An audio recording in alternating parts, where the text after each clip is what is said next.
Welcome to Discograffiti, the music podcast that delivers the objective truth about the entire discography of every single artist and band that ever existed. I'm Dave Gebrow. And I'm Joe Kennedy. Yeah. Now, back to business. Enough of this. That was a quick back to business. Yes, we were already on business. We never got off it. I hate the digressions we have on this show. First things first, you need to know just how seriously we take all this. Discograffiti is heavily researched, and the music is always reassessed with fresh ears. And we don't just cover albums. We cover every last crumb and morsel that was expunged by the record company to soak up your well-earned dollar. All releases are rated and reviewed on a 0 to 5 star scale. And that allows us all to come face to face with the true shape of an artist's overall arc. And it actually glows if you squint. This one glows. It does. Today on Discograffiti, we will be turning the spray cans on The Replacements.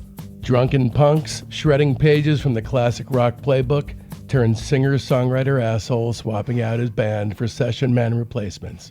But before we go any further, today we've got a very special guest here with us in the studio of our collective imagination. This guy is the music critic for The Commercial Appeal and a longtime correspondent for Mojo Magazine, which on a side note makes my heart skip a beat whenever an issue is unceremoniously and indelicately stuffed inside my mail slot. He's produced a series of archival releases for The Replacements, including For Sale Live at Maxwell's 1986, the acclaimed box set Dead Man's Pop, and the deluxe reissue of Pleased to Meet Me. Most importantly, this guy wrote Trouble Boys, the ultimate Replacements bio based on a decade of research and hundreds of interviews. Having ingested this whopping tome, I can assure you that it is far more compelling and in-depth than your run-of-the-mill band bio. Aforementioned guy also was nominated for a Grammy for his album notes for Dead Man's Pop, and has also written essays for releases by the Kinks, Warren Zevon, the Dixie Chicks, Al Green, and many others. A native of Los Angeles, but that long-distance operator gave him Memphis, Tennessee. Please, will you refrain completely from assisting me in welcoming fellow music obsessive Bob Mehr. Boy, that's quite an intro. Probably the best one I've ever had. Yeah, our guests always say that. Dave's really he's got a way with the intros. If your book sucked, it would have been, here's Bob Mehr. I just can't I just can't fake it. So obviously you love The Replacements. What do they mean to you? I mean, if you strip away all the, detail obsessed, all the stuff that you put in the book, at heart, what do they really mean to you? Well, I mean, it's hard to explain that at this point because they've kind of taken on so many different sort of forms and meanings in my life. I spent about 10 years working on the book, essentially from the first germ of the idea to researching it, writing it, and publishing it, and then you got to promote it, and then it's kind of carried on into the work I've done with the band's catalog and various other things. So, like at this point, you were how old when you discovered them? Well, the first thing was just seeing them on Saturday Night Live, and it was such a shock, particularly in the context of the time, to kind of see a band that was so unpolished, so loud, so unkempt, so strange, in the sort of era of, big 80s, big hair acts, real sort of video-centric things where there was a kind of sheen to everything and a polish to how people presented themselves. And, if you look at that Saturday Night Live performance, I mean, they really do look like they just rolled out of bed or rolled out of the bar. And so for me, it was kind of just a sort of shock because it seemed so strange. Paul missing cues on the mic, Bob falling down. Even the second song, they had to start it, count it off again because they screwed up the intro. I mean, you just never saw that on TV at the time on Solid Gold or on MTV or anything that. So it was particularly, I think that's what grabbed me, about them, got my attention. I didn't really know, like I say, the music or who they were until a couple of years later when I was entering that, sort of teenage years. And by that point we moved to Arizona, and I was maybe 12 going on 13 when I would have gotten my hands on Pleased to Meet Me, which is the first real music of theirs I had or heard. And so, and that album in its way is probably their most complete, I think, and so it was fairly accessible, whereas maybe some other parts of their catalog wouldn't have been or seemed as accessible to a 12, 13-year-old. Yeah. But that record was pretty, it certainly had a kind of a sound that made it, very easy to understand. So that was kind of your entry point, was 87. The 87, Pleased to Meet Me, that was my entry point. And then it sort of just grew over the years.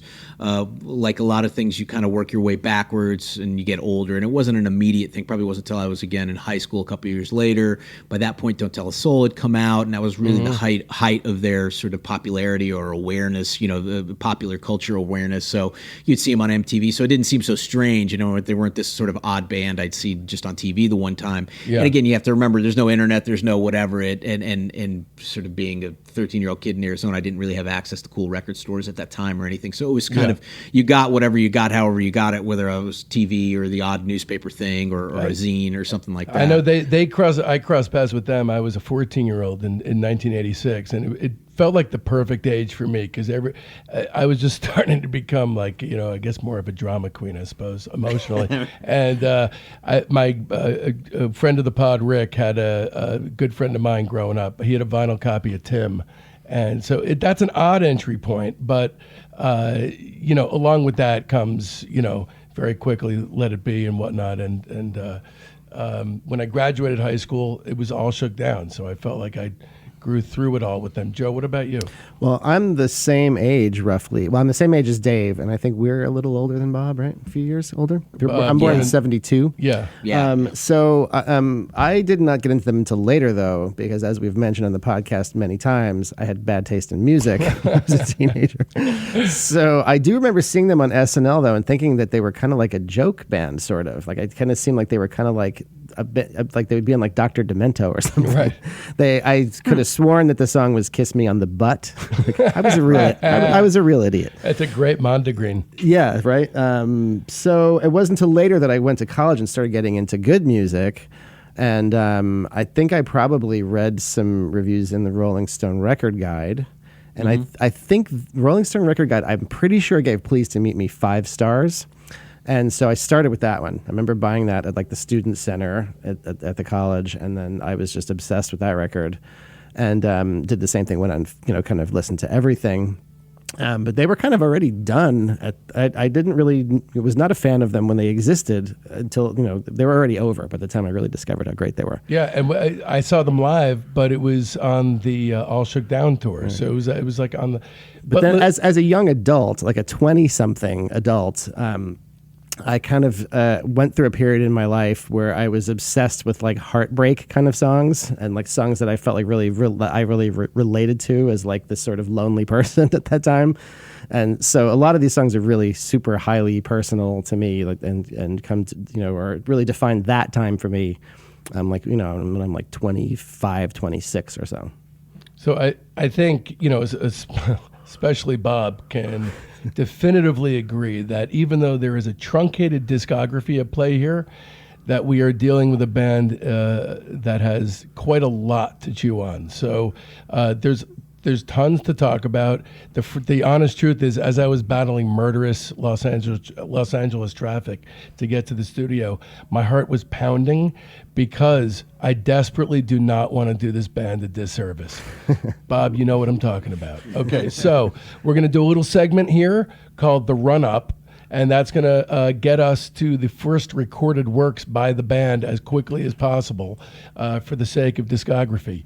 Bob, I do invite you, I've bullet noted everything, but please feel free to jump in and tussle if you feel like I've overlooked a key component, okay? Can I jump in? Sure. Absolutely, yeah. Yes. I'm sorry that I only invited the historian of the band to do so. All right. It's Minneapolis, 1978. 19-year-old Bob Stinson gives his 11-year-old brother Tommy a bass guitar to keep him off the streets. That year, Bob also meets Chris Mars, a high school dropout. With Mars playing guitar and then switching off to drums, the trio calls themselves Dog Breath, as one does, and cover songs by Aerosmith, Ted Nugent, and Yes, without a lead singer. Maybe they don't even need a lead singer. So one day, this dude named Paul Westerberg is walking home from work. He's just some janitor who works in Senator David Durenberger's office, simply minding his own beeswax when he happens upon a wonderful racket emanating from deep within the bowels of the Stinson house.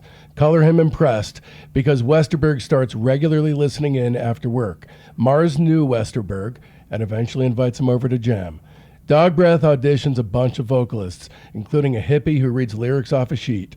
The band eventually finds a guy, but Westerberg wants to be the singer, and so he takes the guy aside one day to tell him the band doesn't like you. Westerberg soon replaces him.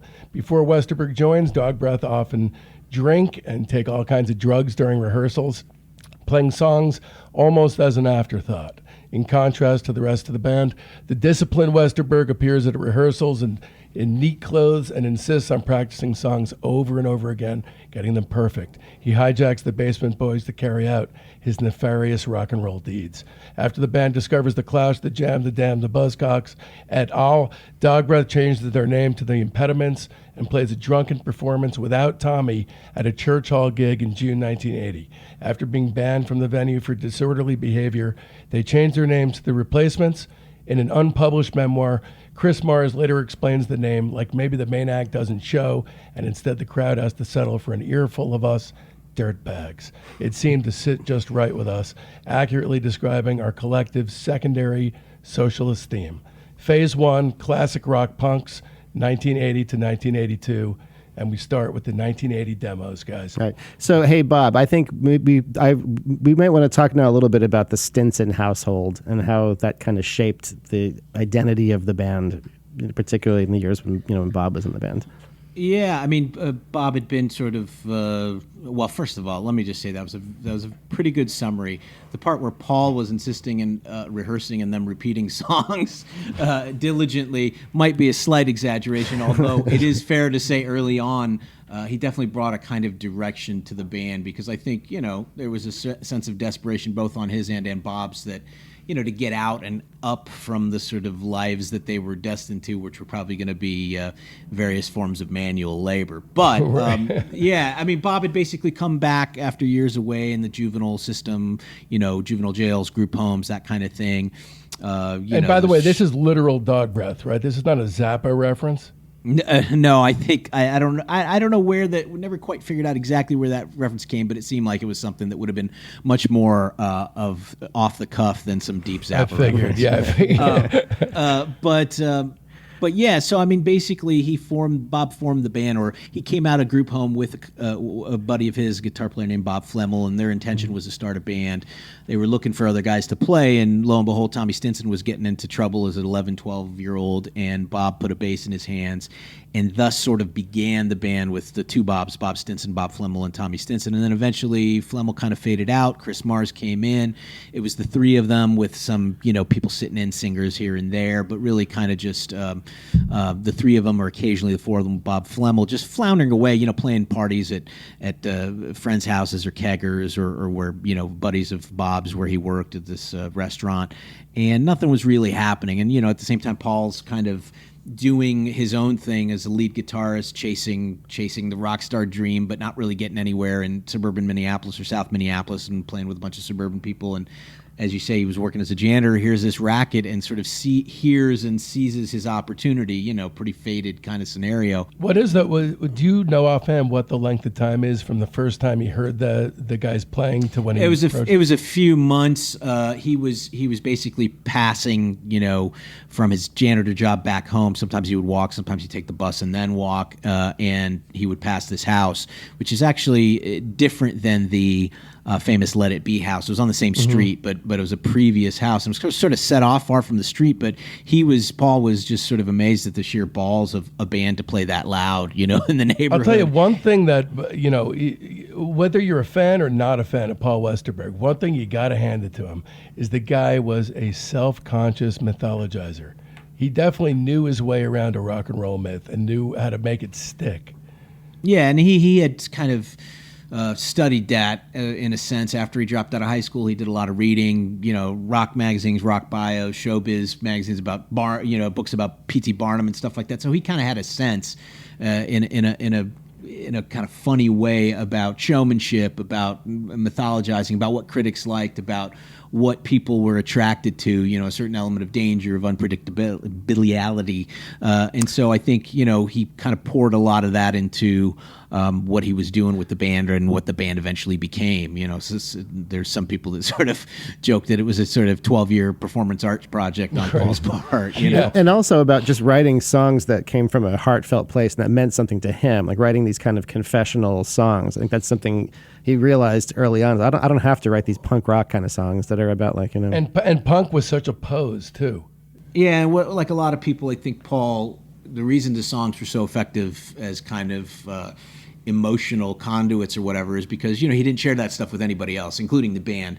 And so it all got poured into the music, all got poured into the lyrics, all got poured into the songs. And so I think that's why there's a real power and truth to, what he was doing as a songwriter. When they were starting out, it was more, as you say, this first couple of years in a kind of punk vein, but eventually and fairly quickly, he grew out of that and needed to express things that were a little bit more serious or mining deeper feelings. And it was the only place for him to do that. These guys were Midwestern guys. They didn't talk. It was still the 70s. They were basically, kids of the greatest generation kind of thing. So culturally, the world was in a different place, in addition to being, basically blue collar, Midwestern, Catholic, every kind of element of emotional repression that you can imagine was sort of straitjacketing them as people, but somehow they transformed or transmuted what they were repressing into this music and into the power of the band. Yeah, thank God for the power of sublimation, because soon, in the spring of 1980, the band hands off a 4-song demo tape that they made in Chris's basement, and they give it to Peter Jesperson. Jesperson was the manager of Or Folk Jokopus, which, if you ask me, is kind of a middling Roy Harper record, but still a great title. Well, it's Or, Skip Spence. Or is a great album. Right. Folk, the Roy Harper record, not a big fan. Yourself, Bob?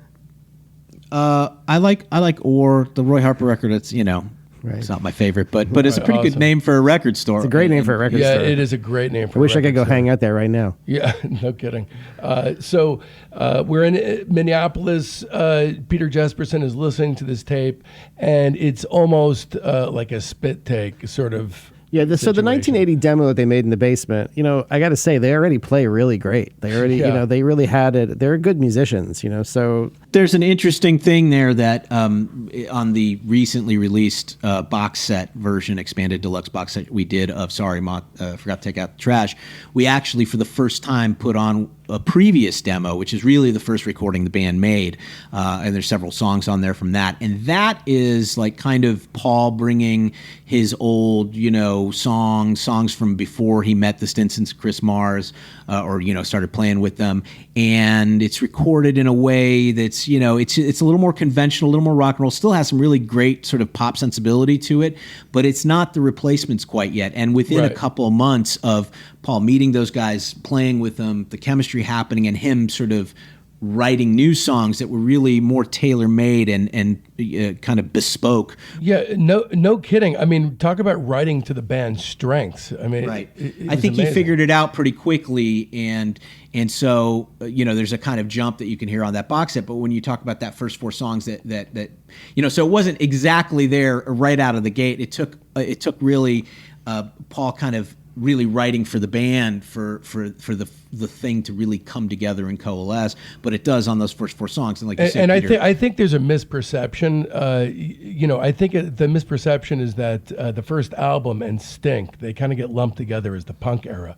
But to me, this is rock and roll, and Stink is punk.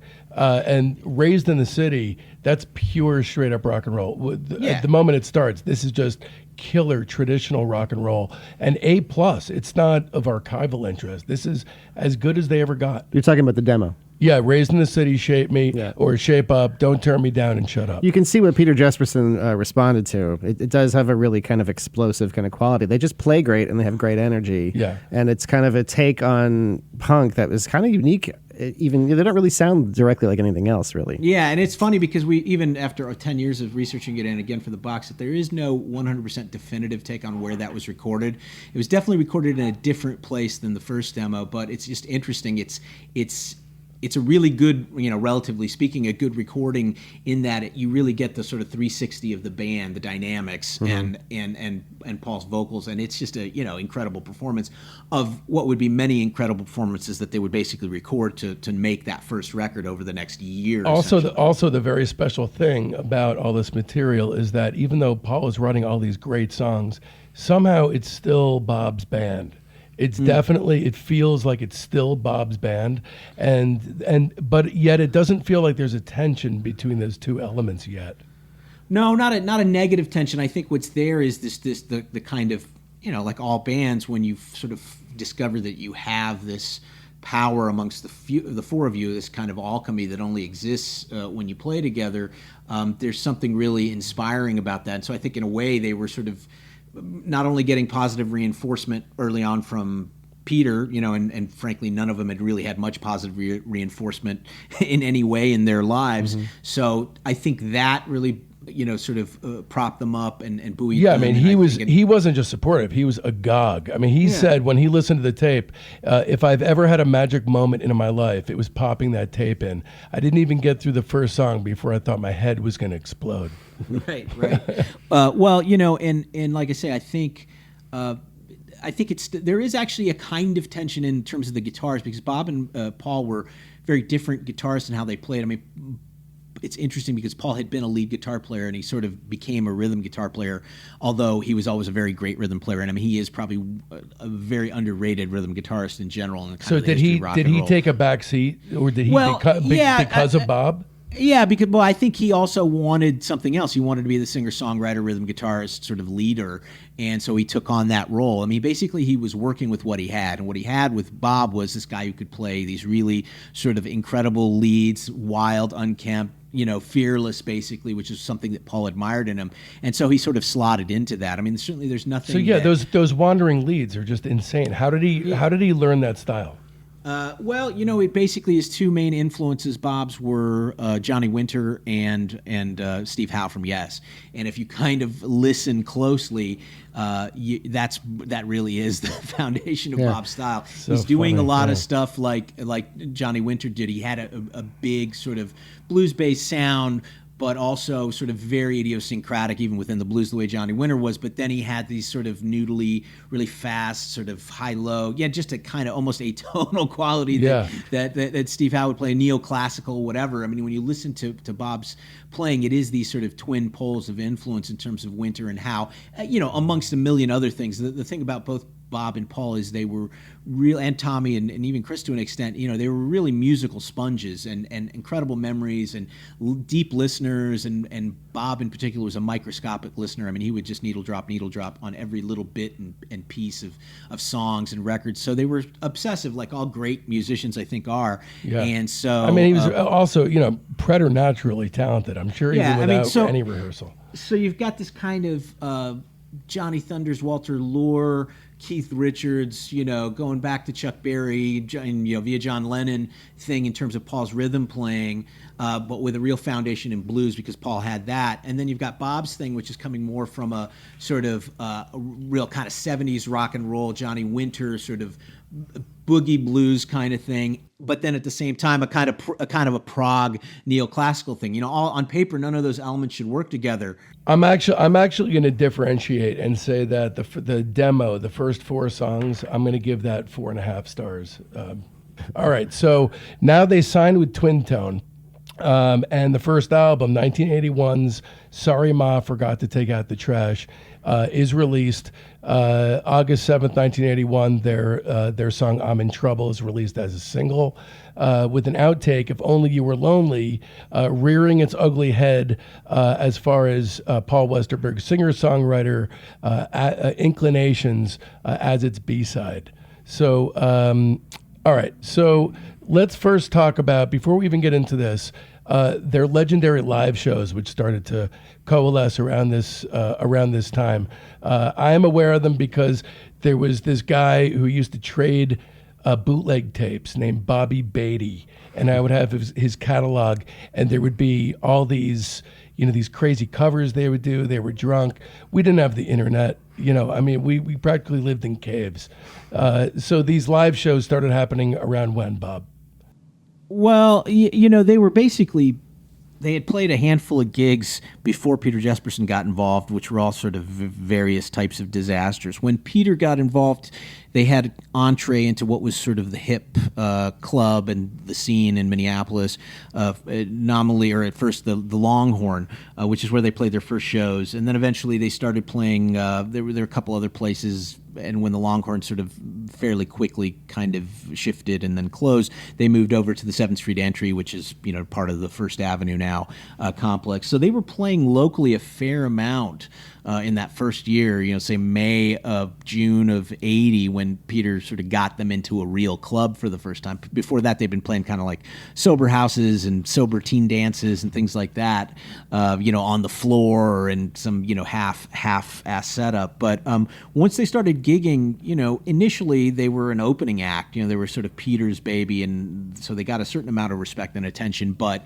they weren't like big-time stars out of the box. That would happen over the course of the next year and a half, at least in terms of a local renown. But so they were playing a lot of opening sets. So the sets were short and tight, except for maybe some in-between song tunage. But they were playing covers pretty early on because, they hadn't written that many songs. It was within that first year, Paul would end up writing, 40, 50 songs. I mean, that's about so what it was actually a pragmatic decision. It was not born out of drunken, shambolic. No, not at that point. They weren't really drunken and shambolic. Maybe speed-fueled those first few years. They didn't have the money or the sort of cachet to get up on stage and start screaming. Yeah, they didn't have that Guided by Voices style beer on stage thing until a little bit later. Yeah, I mean, they probably drank some to get their nerves up to play, and occasionally there might have been some speed involved. But the way Paul looked at it, we played so fast, I had to write more songs to fill out the set. And until that happened, the first couple of shows, there were a few shows they were doing, and again, you can hear it on that 7th Street Entry live from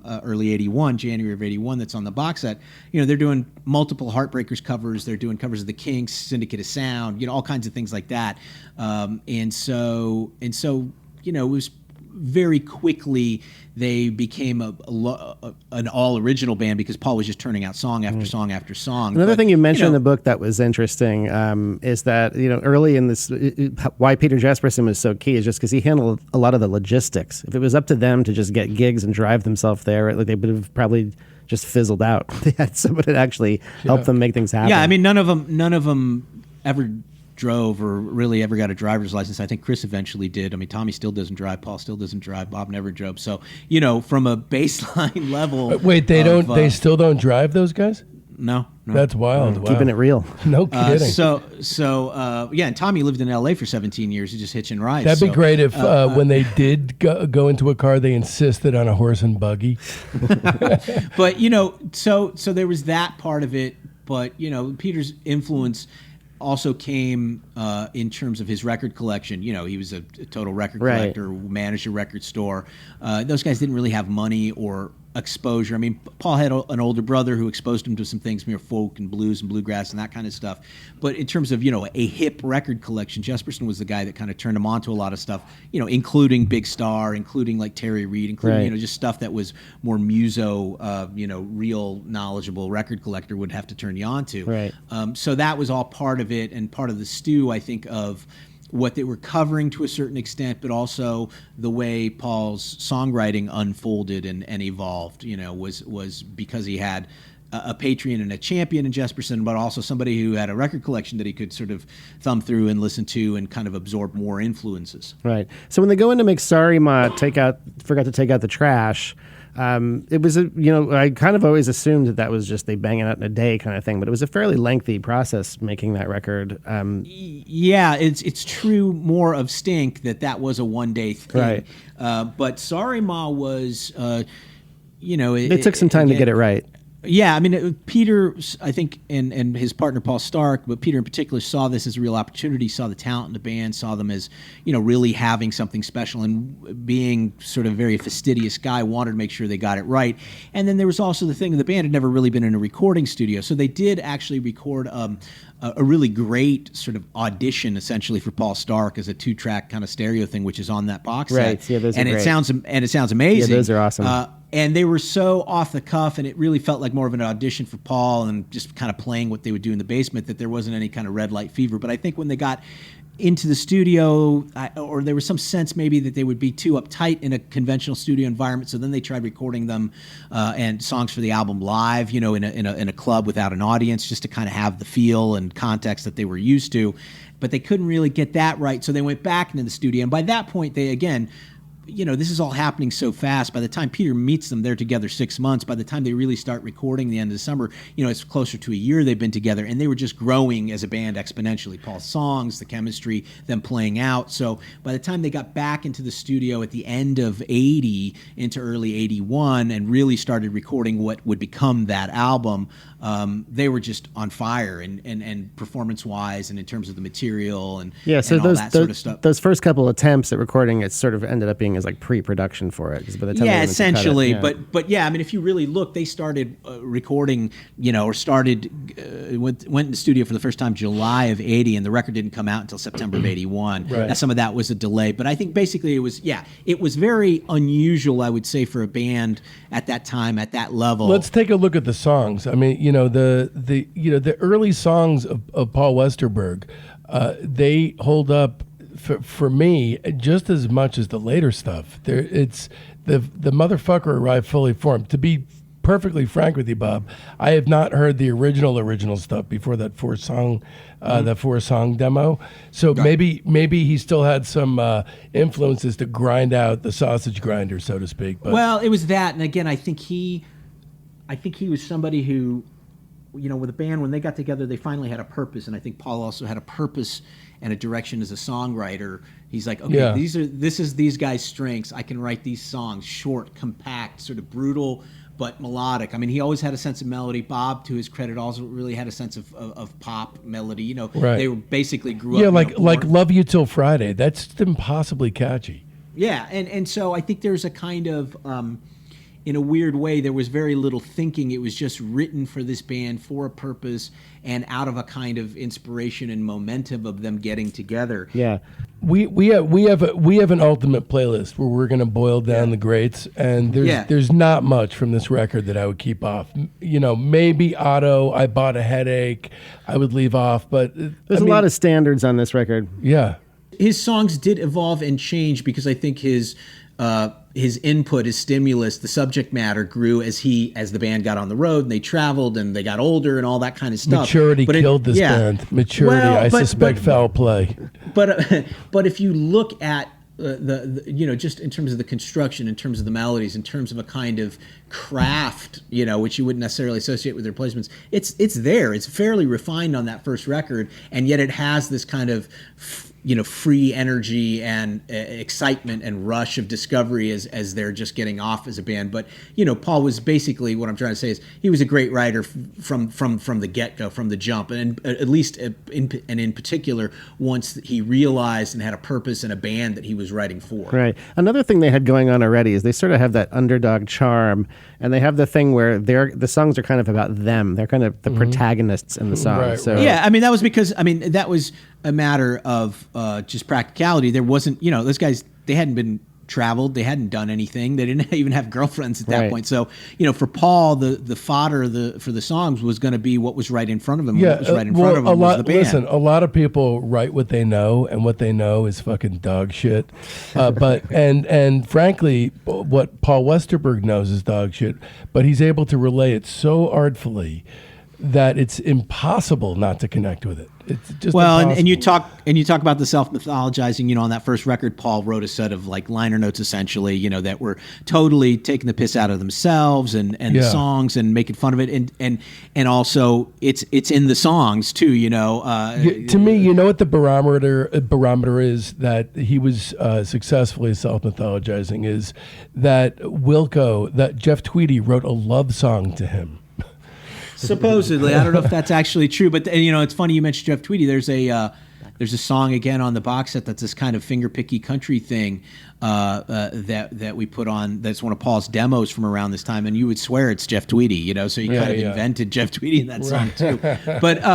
But yeah, so I think it's like you say, Paul's subject matter changed, the production changed, the music might have changed, the lineups changed, but he was just a killer writer with a killer pop sensibility and a rock and roll sensibility from the word go. there's like a levity to this record, kind of a sense of humor to it. There are certain things that definitely seem like kind of parodies of punk rock, like they're kind of Something like a Husker. yeah. I mean, I think It's not an angry, punk rock, No, we're no, I gonna mean, kick those your guys- ass kind of record. those guys were never political. They were Yeah. never sort of bought into the dogma of punk. I think the punk part of the band was really more about a kind of energy, a kind of drive, a kind of sound. Yeah. A kind of they were, as Paul always said. They weren't.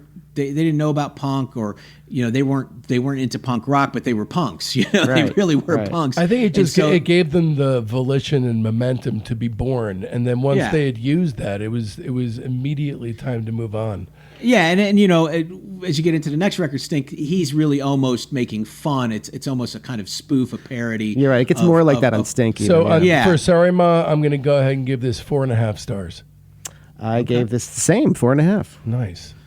I hate when we do that. I would have to, having worked on this last box set and really digging into this, it's amazing how well this record holds up 40 years later, 40 plus years later. So I would give it 4.5 stars too. It's funny. Some people don't get this record, even people who are Replacements fans, they jump on at different points and this just doesn't connect with them. But I think the people who are, really bone deep Replacements fans, they love this record as much as any of You them. don't have to dock it a half star because you worked on it for false humility. If you love it, you give it a 5 star. 5 stars then. Okay. The, all right, the cool. remaster is also real nice, I have to say. They did a great job in the remaster. I have to, I saw them with the last tour they did. I think I saw one of their last shows that they did on the most recent reunion tour, and they opened with "Taking a Ride" with Josh Freese on the drums. It's like just, Yeah, they were playing a lot of. Nice. It's funny how much probably after Tim they were drawing on this album, more than any other. So it's kind of interesting. yeah. It's that just is it's goosebumps watching it. very pure. So I mean, there's the reissue has a whopping 100 tracks on it or something. The Spotify Yeah, version. The one thing I recommend checking out is there's a live show from the 7th Street entry in January '81. That's a pretty good recording of it. It's also filmed if you want to go on YouTube. That's a and see that. different. Actually, those are two those different shows. Okay. And, Yeah. and then my 2 cents. I'm sorry, you're not done. No, but we're definitely worth checking out that live performance from the recent reissue. I enjoyed listening to that a lot. I don't think there's anything bad on the box or not worthy of listening to, but of particular note, besides the show that Joe pointed out, I'd like to posit the theory that the seeds for the All Shook Down era Paul Westerberg had already been planted as far back as 1980 with the home demos, where he was trying to be a singer-songwriter on For Size. So Bad Worker and You're Getting Married. That sort of is the seeds for All Shook Down. Well, and even if you look at their first single of "I'm in Trouble," the B-side was If Only You Were "If Only You're Lonely." Yeah. So and it it's was always. that stuff's majestic, and also I'm sure he, got. I'm sure he got a half on or a full on, knowing that he was razzing the punks. Well, and also, the interesting thing about that live show is it'll just show you just fury that he was writing with. There's 4 or 5 songs that were never recorded and aren't on the first album, and even in the 2008 reissues. I mean, there's about 40, almost maybe 40 plus songs that he wrote in the space of, I want to say 6 to 7 months. So that's a pretty good clip, and they're all really good. Even though some of them, weren't released until very recently. Does anybody do this anymore? Does anybody do the thing where you play in a band and it's your life and you just live that and you're kind of no, not really. Yeah. No. Yeah, well, that's kind of, when you look back on it, and as I did the book, that was one of the things. It's like the opening sort of a quote of the book is jail, death, or janitor, and that was the answer Paul gave when they asked him. He said, "What would you have done if you hadn't formed the Replacements?" So yeah, it was it was a kind of all or nothing thing for these guys, and even though they ended up having this reputation as being lazy and self-sabotaging and all this stuff and lacking kind of commercial ambition, in that first year, particularly on this first record, they were really going for it. They really were kind of pretty serious about the band in their own unserious way. Yeah, but they really yeah. put a lot of work into it. No, and you can tell. Look, I as a 50-year-old, I feel like I can tell when a rock band is a put on a lot more easily than when I was younger. These guys, I'm at 50 years old. I throw on the 1980 demos, and my heart starts pounding like I was a teenager. So, Right. it's just quite obvious. So 1982, moving right along, we're at Stink. Stink is a 14.5-minute EP that much more closely aligns with the punk ideology of the time. And I'm not really sure if this is their attempt to fit into the punk hierarchy of the time, or more likely just tossing the idiots a tiny little bone before moving on. Either way, as far as I'm concerned, it amounts to something of a minor release, in my view. The three songs that leap out to me as being worthy of being salvaged on our hallowed playlist are "Kids Don't Follow," "Go," and "Gimme Noise." Otherwise, the rest of them just seem like toss-away punk songs. Well, yeah. Again, "Kids Don't Follow" was really the impetus for doing this EP. It happened in the recording, and that was a U2 Raz, right? Sort in a of, way, yeah. In a way. But I mean, it was such an outstanding song. When he played live, It is. Jesperson was like, "We got to record this." And he had a few other things, and so they thought, well, let's just do an EP, even though it kind of didn't make any sense in terms of the timing. But that's why he did a deal with Paul Stark. He said, "Oh, I'll fund the recording, but you got to hand stamp the jackets because we have to save money because we just put a record by these guys, and they hadn't recouped it, right? Hadn't recouped it." I think "Go" is probably other than "If Only You Were Lonely," the other song that really kind of indicates that Paul's songwriting is going to go off in really interesting directions. One of their best deep cuts for sure. And then the other stuff that's on there again, it was. Paul was reacting to what was right in front of him in that first year. I mean, it's middling as far as Paul goes. It's middling. I'm guessing if I asked him today, he would agree. Well, he'd probably think all of his stuff is middling or terrible. But but it was, again, they were playing a lot of hardcore shows, and Minneapolis was going pretty hardcore at that time. They were on the road a lot with Husker Du and playing hardcore stuff, and so in a way they were trying to keep up, but then also making fun of the. They're genre. trying to have their cake and eat it too. Yeah, and then and it was almost like, all right, we've done this, and now we're moving on. And I really think that it was kind of. It was sort of tongue-in-cheek, and in a way, it's their kind of funny pastiches of hardcore songs, right. Other than the few real standouts. I kind of enjoyed this one more this time than I had in the past. I guess putting it in context with what they had done before and after, this does seem like they're kind of like, kind of having more fun with it and kind of taking some more like extreme, like parody, kind of like "Fuck School," that song, for instance. You think it's taking the piss? Then? Yeah, sort of. I think so, yeah. I think they're, it's like, I have a real soft spot for like snotty teenage punk, like songs like "Fuck School." It reminded me a little bit of the band Void, the DC band Void. I don't know if you know them. Like just making a crazy teenage racket. I feel like I kind of liked half of this record. There's not that many songs. Yeah, I did too. I like 3 songs out of 8. So I gave it 3 stars, and I found it to be a little bit of a pleasant surprise. I give it 2.5. And you can already see, like in the deluxe edition that came out in 2008, some of the other songs around this time that they were doing, including covers, were like "Hey Good Looking" by Hank Williams. Yeah, "Rock Around the Clock." I'll tell you, one song I never need to hear again ever is "Rock Around the Clock." But they were already getting to the point where they were tired of playing for these dogmatically punk hardcore audiences, and this was sort of them passing through that world and on to other things. Yeah, what do you give this? I guess you have to give it a 3 because I think "Kids Don't Follow" is one of his best songs, and I think "Go" is a great song as well. Which one? But Go? Again, "Go" and "Kids Don't Follow" are great, and and fuck School in its own reductive way is kind of genius too. But yeah, I mean, it's definitely kind of the slightest entry in their catalog, but a kind of necessary, a bridge to cross. Yeah, it's interesting in the arc to see it. It's kind of like the guy at the party who says goodbye, and then 5 minutes later he comes back in the room and says goodbye again, and you're like, what the fuck is this guy saying goodbye? So anyway, phase 2, stretching out in a million directions at once, 1983 to 1984. By the way, if you have any problem with these designations, Bob, please attack me. 1983, Hootenanny. That's where we're starting here. So this is often regarded, and fairly as well, as the first release on which the Replacements started to branch out and really, really completely shedding the punk label that had characterized earlier stuff. There's all kinds of shit on this. There's rockabilly, blues, country, Beatles pastiche, hardcore. I mean, you name it. Bob, why don't you take us on the genesis of how Paul felt comfortable enough to just, fly off the cliff with great abandon? Yeah, I mean, I think his feeling was, if you stand still in one place too long, they can hit you with a bottle. So it was always to keep moving, and I think. But this is moving in every direction at once. Well, yeah, and I think that the sense of a lot of that was coming out of this what for them had become this kind of weird straitjacket of playing with these other punk bands and being in this very hardcore turning scene, and so they decided screw that. I mean, that was their sort of want, and their attitude was to sort of be defiant of whatever they were sort of being what was being thrust upon them.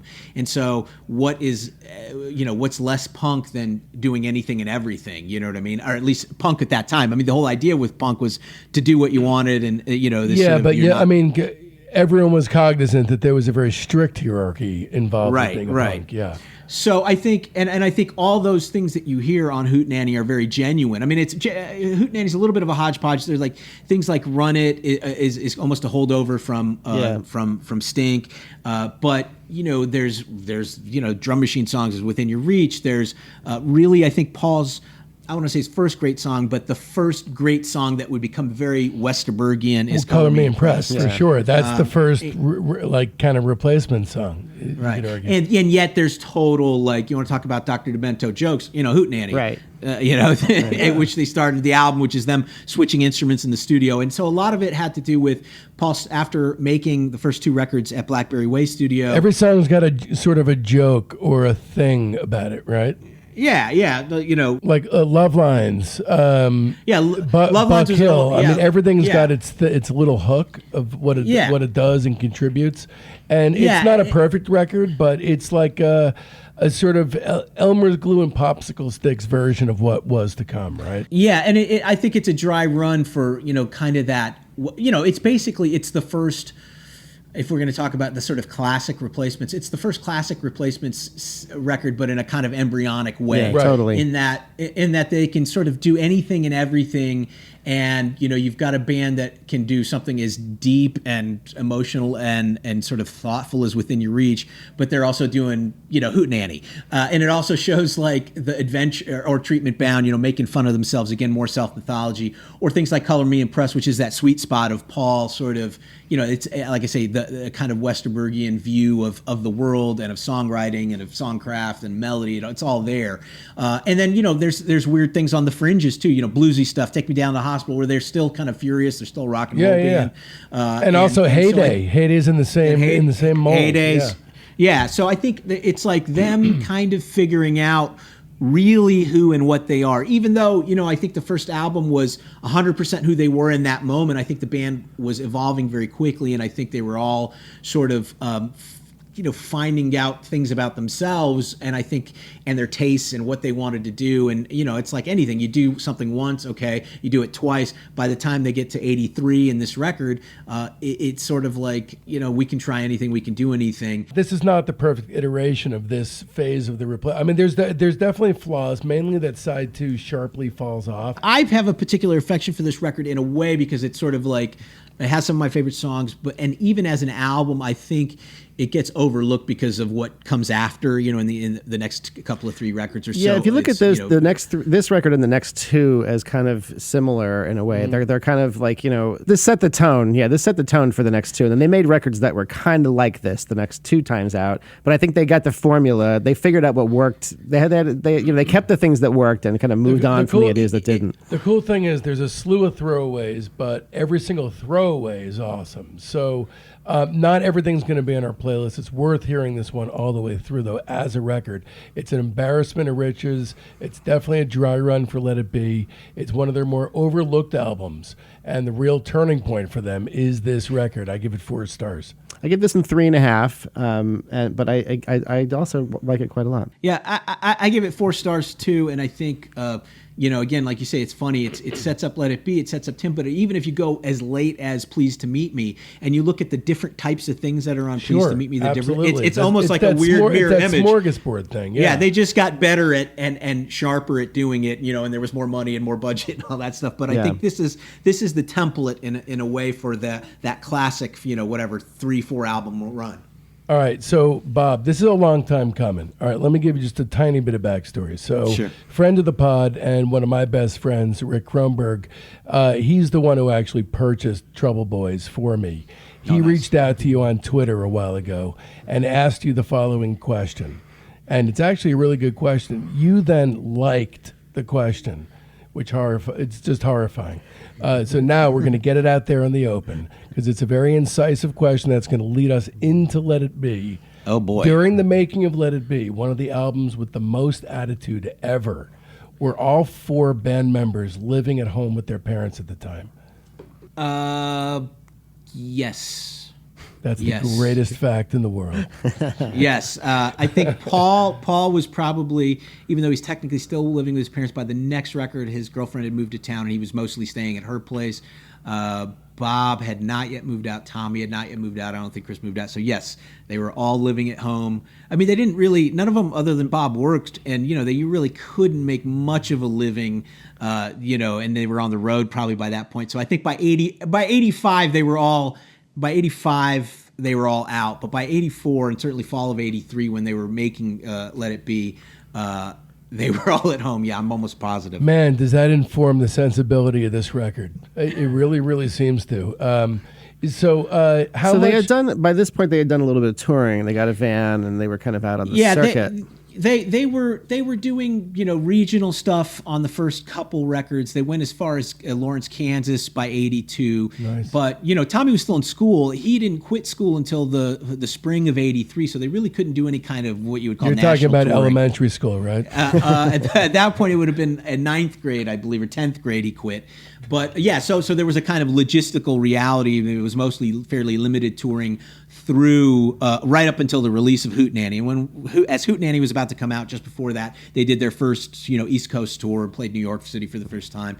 And so then that actually is a huge, you want to talk about impact on Let It Be. I think that had probably the biggest impact in that for the first time in their life. None of those guys had ever been to New York before the Replacement set foot there. Right. So they're seeing the world, they're seeing, or at least the United States or parts of it. They're meeting people, they're being embraced in scenes like in Boston and in LA and all that sort of stuff. So their world really kind of opens up, as does, I think, the subject matter, not only looking outward, but I think it allows Paul, having this exposure to other things. He's also looking inward even more effectively when you think of things like Unsatisfied or 16 Blue, which is kind of about Tommy. And so I think the touring that happened in the 9 months, or really the 6 months before they started making this, and so that would have been the window that Paul was writing most of the songs for this record, really is kind of is another sort of turning point or another kind of element in the way the records are sounding. Now, coming into this record too, they had also received a lot of critical acclaim for both the debut and Hootenanny. They were both I mean, on a certain level. I don't think they'd had a single real national write-up. That didn't really come until Let It Be. Chris Gow kind of gave them a shout out. Chris Gow gave him a shout out. In fact, I think Lester Bangs, one of the last things he wrote. One of the last things Lester ever wrote. Yeah. Yeah. So, but I mean, it was great, and certainly was huge, bigger than any. Their expectations were pretty low, and so I mean, it wasn't like they expected to be on the cover of magazines at that point. I mean, that just wasn't in the cards at that point. Do you feel like there was some sense of anticipation for Let It Be when that was coming out? Yeah. Yes, and part of that was because there was it took a while for it to come out. Again, Twin Tone was a kind of small operation. They had to wait 6 months for the first record to come out because Twin Tone needed to have multiple releases to kind of get a better deal on the manufacturing, and so that was always the case. And by the time of Let It Be, because they toured and continued touring even as they were sort of waiting for the record to come out. The underground press, certainly the alternative weeklies, that kind of press was building. They had done a run, and so they were starting to buzz, and then that kind of elongated period until Let It Be came out kind of was the thing, because by the time Let It Be came out, obviously in the fall, September, October of 84, that's when things in the next few months would just kind of explode for the band. This is one of those very rare records for me that when I listen to it, it really gets inside the head of somebody who is, a boy at that age. And I heard it at that age, and it connected with me in a way that's, it's not really replicable. But when I listen to it, I can actually, I can put myself. It feels like I can put myself in the body of that person. The magic of it kind of is Westerberg by this point is what he's like maybe 25 or something. Yeah. So he's writing these songs that are kind of like teenage heartbreak sort of songs, but he's got a little bit of perspective and distance from it because he's a little bit older. So he's kind of like a mature, grown man. But yet he's not writing with distance. He's writing. Yeah, with no, it's I mean, but empathetic. But I think connection. there is I think it's both. I think this music, like in a lot of songs, this record like appealed to me a lot in my mid-20s, the same age as when he was writing these. So I can kind of see that connection, that sort of and I think he viewed it as a kind of, it was for the most part recorded in the fall as a kind of autumnal record. He always sort of compared it to the kind of their Beggar's Banquet in a weird way, which you can almost see. Sure. I think also his songwriting was becoming more influenced by pop and indie pop stuff. And, Robin Hitchcock, I Often Dream of Trains was a big record. What a great song. Around that time, although this might have been after. But, he was just getting into some different things. And I think he had been so blues and sort of blues influenced and Stones influenced early on. That's always in a lot of the way the approaches and constructions of his songs. By this point, I think it's evolving a little bit, and he's almost going back to some of his earlier kind of childhood folky kind of influences, and merging that with the pop stuff. So it's pretty interesting. It is one of those records where there's again it's a more refined version of the template on Hootenanny in terms of the kind of variety of things you're getting on there. There's jokey songs. There's obviously the Kiss cover. How serious were they at considering Peter Buck as a producer for the entire thing? Well, Buck wasn't a producer actually for the record. He just played on I Will Dare. I know, but he was rumored to have been desired to produce the record. Yeah, there was a talk of him like producing it, and I think that was more Peter Jesperson's kind of input. He wanted maybe Buck to produce, but I think at that point Jesperson and Paul were really kind of clicking. This is probably the height of their collaboration, I guess you would, and Peter encouraging Jesperson encouraging Paul, and so he's taking a lot of chances, I think, on this record that really only hinted at before. Again, like you said, Go or Within Your Reach. I mean, there's songs on here between Androgynous and Unsatisfied and 16 Blue and even Answering Machine. They're kind of they're not straight ahead replacement songs, at least in the or things that maybe Bob necessarily would have a place to shine on, even though he does shine and finds his way. So I think it was the combination of the travel, the touring, the different influences in terms of what they were seeing and experiencing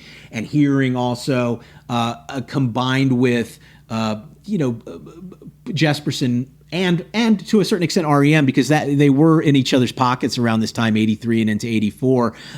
So I think it's just there's a lot going on in Paul's world and Paul's life that I think comes out on this record in a fairly unique way that he doesn't exactly duplicate again. Yeah, the opening line of the record is really sets the tone. How young are you? How old am I? Let's count the rings around my eyes.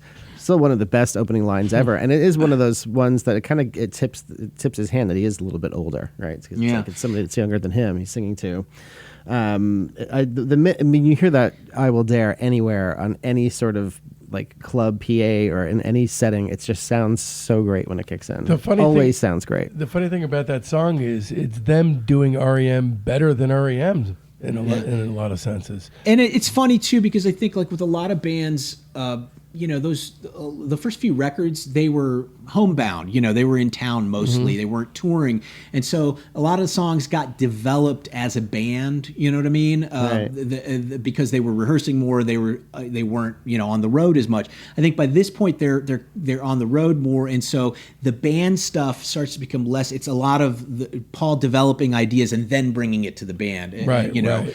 And even though there's a bunch of co-writes and co-credits on here, those are the kind of obvious things. Favorite Thing, We're Coming Out, Tommy Gets His Tonsils Out, even Gary's Got a Boner. But then the stuff that really stands out on this, like An Unsatisfied, A 16 Blue, and Answer Machine, those are kind of songs that Paul is working on before he brings to the band. So I think, again, when I say the road sort of influenced them, it also influenced the way they were writing. And that's something that would kind of carry on, as they grew and had more commitments and were on the road. It changed just the dynamics of developing the songs, All right, so I got to ask something, because it's, again, part of that sort of vague self-mythologizing, what really is the answer here. So Westerberg says we were going to call the album Whistler's Mammy, and then we were going to call it Stunk.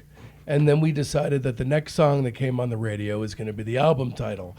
Next thing you know, when I find myself in times of trouble comes on the radio, the reference is partially intended as a joke apparently on Jesperson, who was a big Beatles fan. So, yep, that's all true. And I think apparently the next record was going to be called Let It Bleed. Yep. So the question to me is, this is one of the greatest albums of all time. That's not an opinion. That's simply objective fact. So, and one of the greatest album covers too, I think. Again with the mythology, right? So Right. So here's a guy who's saying that we gave it this tossed off title. Wasn't he quite cognizant that he was plugging into rock history? I mean, he's making one of the greats. He knew how good it was.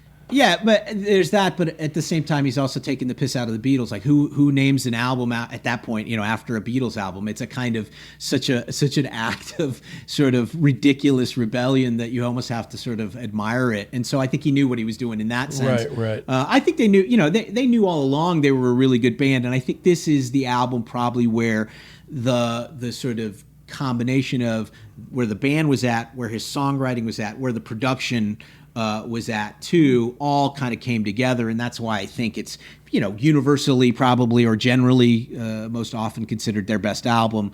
And again, I do think the iconography of the cover has a lot to do with that. The sequencing is really key. The sequencing is great because they really parcel out the great songs, and the ones that are kind of the jokier, like Black Diamond, for instance, in between Androgynous and Unsatisfied. It really just works there. It's kind of like a little table setter, and it's like Black Diamond is actually kind of a pretty good song, right? and it's like it could be a replacement song. It wouldn't really be that out of place if they had written it.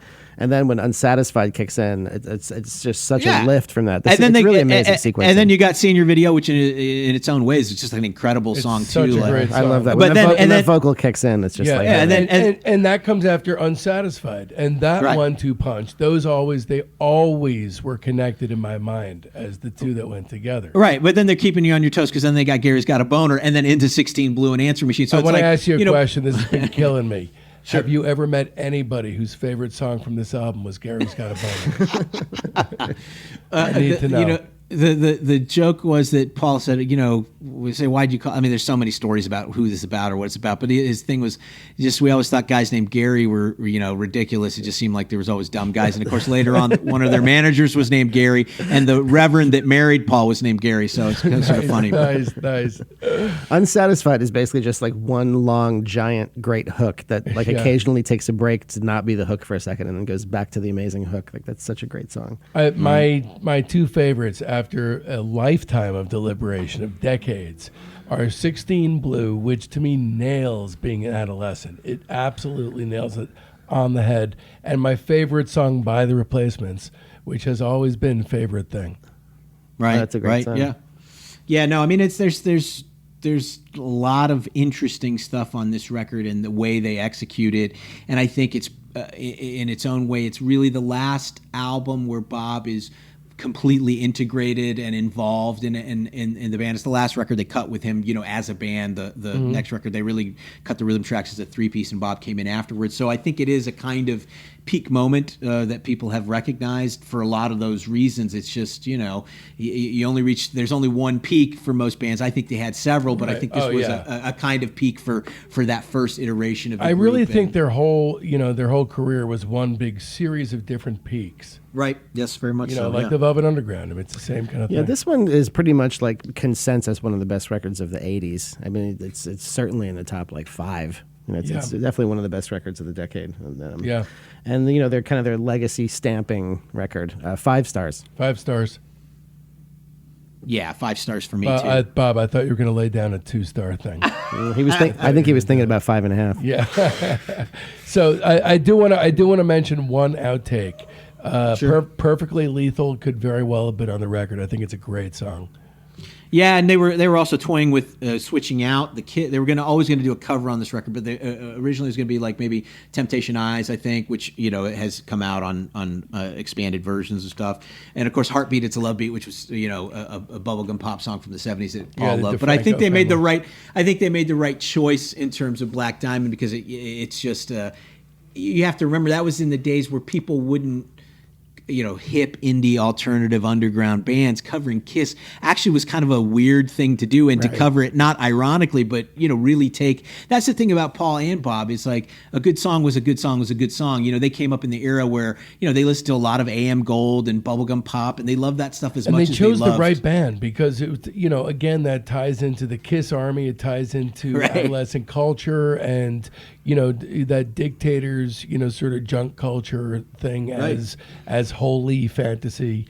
Yeah, I mean that was a big thing, and they take I think R.J. Smith wrote it in his Village Voice profile in '84. It's like they took kind of this detritus in the '70s that they genuinely loved and kind of transformed it into this thing that maybe people who didn't appreciate it could understand it. I mean, that's probably for a lot of people the only Kiss song they've ever heard. Maybe is Black Diamond by the Replacements. So right. All right, that concludes part 1 of our interview with Bob Mehr and our discussion about the first phase of the Replacements career. That was a fucking blast. Yeah. None of the adulty shit that looms up ahead. Yeah, we'll have part 2 next week when we discuss everything from their signing with Sire and making Tim. Find out what happens when a bunch of drunken ne'er-do-wells signs with a major label. Yeah. Answer more of the same stuff, kind of. Yeah. Yeah, definitely check it out. It's going to be an amazing good time. Do all the things that one should do, which is to subscribe to this podcast, give 5-star reviews on Spotify. Definitely rate it 5. It helps us at this early stage. Even though we have dozens of incredible shows and amazing content we're putting up regularly, we really need help. Yeah, and word of mouth is our favorite. Word of mouth is great. It costs you nothing. That's our absolute favorite. To brighten somebody's day with an episode that you vetted to be of top quality. If you know a music fan who nerds out on stuff, just send it on through. There's tons of great ones. I can tell you my faves. You can tell me yours. Let's meet in the middle. Send everything to everyone. Right. I also want to reiterate that it's a good idea to just send us money. We'll accept it. We need help. We need support. We're not asking for much, just everything. Right. Thank you so much for joining us. Tune in next week when we delve to the bottom of that pool of Replacements vomit, the pool of which they've filled to the brim and overlapping. Oh, that was kind of a circuitous path to that there. Sorry. All right. See you. We'll see you next time on Discography.